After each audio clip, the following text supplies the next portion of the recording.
खबर है मरवाही उपचुनाव का। वैसे तो 18 वर्ष बाद मरवाही की किस्मत बदलने वाली है। अजीत जोगी के अभेरगढ़ के रूप में जाना जाने वाला मरवाही इस बार भाजपा और कांग्रेस के सर पर ताज सिरमौर करने जा रही है। ज्ञात हो कि चुनाव पूर्व जेसीसी जे को इस चुनाव से जाति सत्यापन के मुद्दे को लेकर इस चुनाव से बाहर कर दिया था। तब अचानक से क्षेत्र में भाजपा और कांग्रेसियों की चहल पहल बढ़ी और सभी ने अपना दमखम लगाते बाजी मारने प्रयास किया। इस दौरान पूरे क्षेत्र के सभी छोटे बड़े राजनेता भाजपा और कांग्रेस के पूरे दल बल के साथ मरवाही क्षेत्र में चुनाव प्रचार प्रसार करते नजर आए। इस दौरान अमित जोगी ने भूपेश बघेल के साथ कई मुद्दों पर चर्चा किया, तो वहीं भाजपा के पुन्नूलाल मोहले मुंगेली में वर्षों से खुटा गाड़े बैठे हुए हैं, उन्होंने भी अपने चमत्कारिक छवि से मरवाही की जनता का दिल लुभाने का प्रयास किया।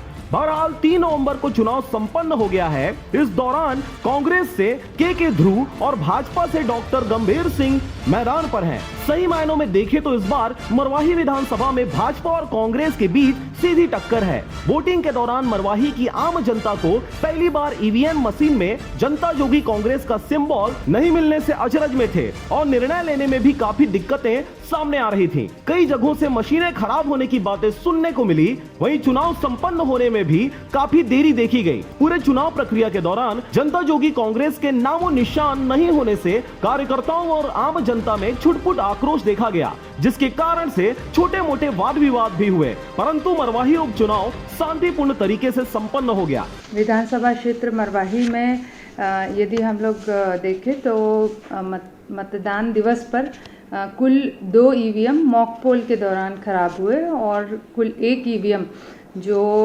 कि एक्चुअल पोल के दौरान खराब होने की जानकारी प्राप्त हुई है। पिछले विधानसभा निर्वाचन की तुलना में जो विधानसभा 2018 थी उसमें 80.88% जो है मतदान हुआ था, जो 77.25 इस बार हुआ है।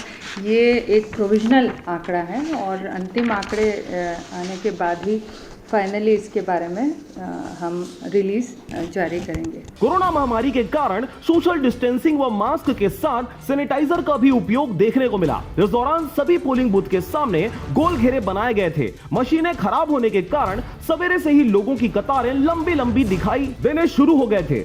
सभी को इस क्षेत्र में अजीत जोगी के बाद नया चेहरा चुनने का जुनून साफ देखने को मिल रहा था। चुनाव संपन्न होने के बाद लगभग 78% वोटिंग रिकॉर्ड किया गया और कांग्रेस के भूपेश सरकार के अधिकतर मंत्रियों ने रिकॉर्ड तोड़ जीत दर्ज करने की बात कही है। वहीं भाजपा के दिग्गजों ने तंज कसते हुए आगामी 10 नवंबर को ही जनता बताएगी कहते हुए मजे लेते दिखाई दिए। वहीं जेसीसी जे के अमित जोगी ने चुनाव से बाहर होने के बाद लोगों में आज भी उनकी और उनके पार्टी के लिए विशेष स्थान है कहते हुए खुद को दिलासा देते नजर आए। बहरहाल 3 नवंबर को 78% मतदान के बाद अब सभी को मरवाही उपचुनाव के नतीजों का इंतजार है, जो कि 10 नवंबर को ही पता चलेगा कि मरवाही की सत्ता पर कांग्रेस या भाजपा किसका राज स्थापित होता है। Bureau report RJ रमझाझर।